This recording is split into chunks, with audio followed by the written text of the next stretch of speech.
सत्संग की ज्योति जब हमारे चित्त में प्रकाशित होती है तो अनंत जन्मों का अंधकार एक क्षण में दूर हो जाता है महाराज। और उस अंधकार को दूर करने के लिए हम सब भगवान श्री राम जी के अनुपम चरित्र को सुनने के लिए विराजमान हैं। देखिए, राम जी के चरित्र को सुनने के पहले अपना जो हृदय है ना, ये संसार की वासनाओं से वासित होकर ऐसा हृदय हो गया है कि इस हृदय पे सुंदर से सुंदर बीज भी हमने डाल दिए पर वो बीज उपजाऊ नहीं हो रहे हैं। क्यों? क्योंकि हमारी हृदय स्थली जो है वो मरुस्थली हो गई है, उपजाऊ भूमि नहीं है। आप सब किसान हो, खेत में जब बीज बोना होता है ना तो पानी ना बरसे तो लोग पहले एक पानी देना पड़ता है मिट्टी में, मिट्टी थोड़ी कोमल हो जाए महाराज, फिर उसको जोतना पड़ता है। और फिर भी यदि लगे कि भाई अब भी भूमि उपजाऊ नहीं है तो फिर लोग पानी देते हैं। कैसे मिट्टी उपजाऊ हो जाए? फिर जैसे ही बीज पड़ेगा और भक्ति का बीज जैसे ही पड़ेगा तो गिरते ही सत्संग का पानी लगने से वो बीज प्रस्फुटित हो जाता है, बीज उठ जाता है।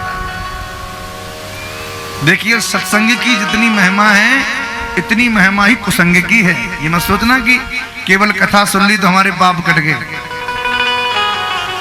कुछ लोगों को यहाँ, वैसे भगवान करे किसी को ना होवे, पर शायद किसी के ऊपर आज के समय का प्रभाव पड़ गया हो, तो एक आध दो लोगों को इस गांव में किसी को शुगर है क्या? किसी को शुगर है क्या? किसको है? हाथ उठा के बताओ। चलो, एक दो लोग तो निकल आए महाराज। हमारी बात नहीं कटी भैया। जय सिया राम। भगवान करे ये संख्या कम हो जाए, बढ़े ना तो ज्यादा अच्छा है, क्योंकि ये शुगर बीपी बड़ी ऐसी बीमारी है कि ये हो जाए तो फिर जाती नहीं है, कितना भी इलाज कराओ। इस बीमारी का केवल एक ही इलाज है। शुगर वाले लोग मेरी बात को समझेंगे। शुगर की बीमारी का केवल एक ही इलाज है कि हम दवाई भी खावें और पूरा परहेज करें। बोलो जय सिया राम। यदि आप दवाई खाओ, परहेज ना करो तो शुगर भैया कम होने वाली नहीं है, वो बढ़ेगी, कितना भी कुछ कर लो आप। शुगर तो तभी डटेगी जब आप दवाई भी खावें और परहेज करें। परहेज में क्या? बोले मीठा ना खावें। और बताओ, यदि आपको शुगर है 400-500 ऊपर जाती हो और आप सुबह शाम दवाई भी खाओ और शाम को कहीं मोहल्ले में पंगत दिख जाए और बड़े बड़े रसगुल्ले सामने आ जाए तो मन में आए जो होगी सो देखी जाएगी, आज तो खा ही लो, एक गोली और सही, रात को एक गोली और खा लेंगे। हम कहते हैं उस समय तो आपको वो रसगुल्ला स्वाद देगा, पर शुगर की पीड़ा आपको कितना सताएगी ये आपको अनुमान नहीं है। ऐसे ही जीवन में सत्संग की दवा तो हम खावें, सत्संग का खूब पान करें, लेकिन यदि हमने कुसंग को नहीं त्यागा तो आपका सत्संग के ऊपर पानी फिर जाएगा। क्योंकि जितनी महिमा सत्संग की है, अरे जितनी नहीं, सत्संग की महिमा तो बहुत है, पर कुसंग की महिमा तो सत्संग से भी ज्यादा है। अनेक वर्षों का निरंतर किया गया सत्संग थोड़ी देर के कुसंग को प्राप्त करने से नष्ट हो जाता है। आप कहोगे हम कैसे बात माने महाराज, अब तो कलिकाल है, आज के समय में तो ये बात बिल्कुल साधारणता प्रकट हो रही है। आप भगवान श्री राम जी के जमाने में चलो, वहां सोचो, भगवान श्री राम जिस वंश में प्रकट हुए वो अद्भुत रघुवंश सूर्यवंश में श्री राम जी प्रकट हुए, जहां पर महाराज दशरथ विराजमान हैं, जहां की भूमि पर अनेक ऋषिगण निरंतर तपस्या साधन नियम में लगे रहते हैं। अयोध्या कोई साधारण नगरी नहीं है। इस भारत देश में सबसे प्राचीन नगरी यदि कोई है तो वो है अयोध्या, और सबसे प्राचीन नदी यदि कोई है तो वो है मां सरजू। सबसे पहले धरती पे यदि किसी नदी का प्राकट्य हुआ था वो सरजू माता का हुआ था। ऐसी पवित्र भावन भूमि जहां माता सरजू बह रही हो, अनेक ऋषि महात्माओं का आवागमन हो, ऐसी अयोध्या में उस सत्संग के परिवेश में एक कुसंग ने प्रवेश किया। किसने? मंथरा ने। और कैकेयी की बुद्धि ऐसी बिगाड़ी कि महाराज जिन राम जी को राज तिलक होने वाला था वो राम जी 14 वर्ष की वनवास की यात्रा की तैयारी करने लगे। अब बताओ, वर्षों के बने हुए सत्संग में थोड़ा सा कुसंग मिला मंथरा का, और राम जी जैसे जो साक्षात मर्यादा पुरुषोत्तम भगवान हैं, उन राम जी को भी वनवास जाना पड़ा। लौकिक दृष्टि से तो यही सामने आता है, वनवास जाने के कारण बहुत हैं मानस जी में, और बड़े अच्छे अच्छे भाव हैं। राम जी को तो वन जाना ही था, वो तो वन जाने के लिए ही इस धरती पर प्रकट हुए थे, पर निमित्त तो मंथरा बनी, कुसंग के कारण वनवास मिला। अच्छा, राम जी वन चले गए तो कुछ बिगड़ा नहीं, सब कुछ बन गया। हमारे पूज्य गुरुदेव कहते हैं राम जी वन में गए इसलिए राम जी बन गए। आप लोगों ने ऐसा कभी सुना कि आपके तिसगना में जब तक लोग रहते रहे, आज भैया हमको लेके आए तो वो एक दिन बता रहे थे कि महाराज तिसगना के लोग बहुत से मड़ावरा में रहने लगे, घर बना बना के। गांव में भी घर है और मड़ावरा में भी घर है। भाई क्यों? हमारा समय ऐसा कि थोड़ा शहर में बच्चों के लिए भी रहना पड़ता है, थोड़ा जाना पड़ता है। अच्छा, जो जो तिसगना छोड़ के मड़ावरे में रह रहे हैं, उनके लिए कभी ना कभी गांव के लोग तो कहते होंगे भैया जब तक गांव में रहे तब तक तो कोई बात नहीं, पर जब से मड़ावरे में पहुंच गए तब से भैया बन गए, इनकी जिंदगी बन गई, मड़ावरे में पहुंच गए। तो राम जी जब तक अयोध्या में थे तब तक केवल राम थे, और राम जी ने जब वनवास की यात्रा करी तो राम जी वन में जाके बन गए। और जब तक राम अयोध्या में रहे तब तक केवल राम थे, और 14 वर्ष की वनवास की यात्रा को संपूर्ण करके जब भगवान श्री राम अयोध्या से वनवास की यात्रा करके अयोध्या वापस पधारे तो राम बन के नहीं आए, मर्यादा पुरुषोत्तम भगवान श्री राम बन के आ गए। भगवान बना दिया वनवास की यात्रा में।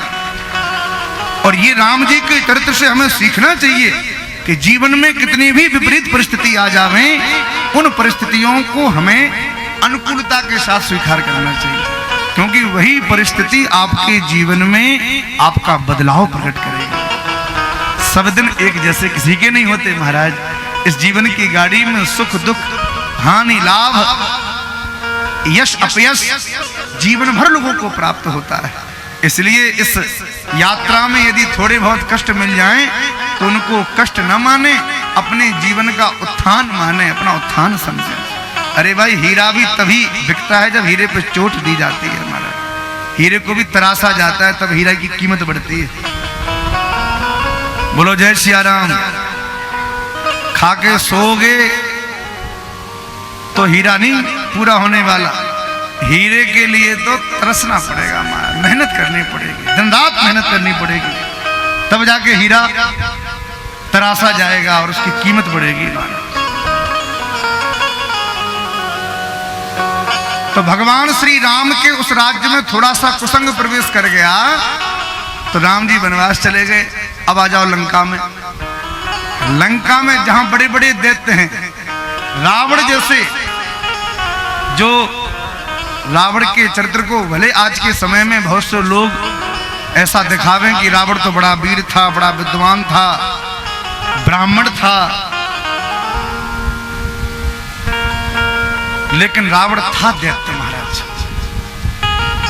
कितना भी कोई पढ़ा लिखा हो गए और यदि भगवान से विरोध करे तो वो दैत्य ही माना जाएगा। हमारे वेद ये बिल्कुल आज्ञा नहीं देते कि सनातन धर्म में जन्म लेने के बाद हम भगवान से दुश्मनी करें। अरे जिनकी कृपा से हम हैं उनसे तो हम प्रेम बना के रखें। तो जिस देश में लंका में रावण जैसे राक्षस वास करते थे, कुंभकर्ण, मेघनाथ, अतिकाय, अकंपन, प्रहस्त जैसे सेनापति जहां रहते हो, ऐसी लंका में थोड़ा सा सत्संग प्रवेश कर गया महाराज। किसके रूप में? अरे बोलो भाई, लंका में सत्संग किसके यहाँ होता था? विभीषण जी के यहाँ। रामायुध अंकित गृह शोभा बरनी न जाय।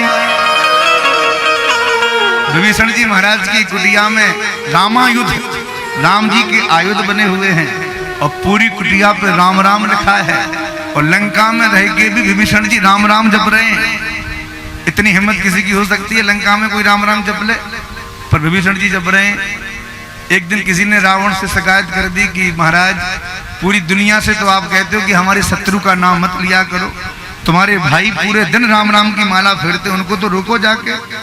रावण ने कहा ठीक है। रावण गया विभीषण के पास, क्यों विभीषण तुमको शर्म नहीं आती, हमारे शत्रु का नाम लेते हो, शत्रु का नाम जपते हो।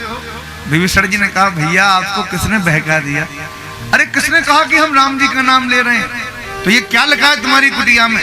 विभीषण जी बोले प्रभु ये राम जी का नाम नहीं लिखा है, ये तो आपका और हमारी भाभी मंदोदरी का नाम लिखा है। अरे कैसी बात करते हो? विभीषण जी बोले प्रभु मेरे मन में आपके अलावा दुनिया का कोई व्यक्ति बैठता ही नहीं है, मैं तो निरंतर अपने भैया भाभी का नाम जपता रहता हूँ।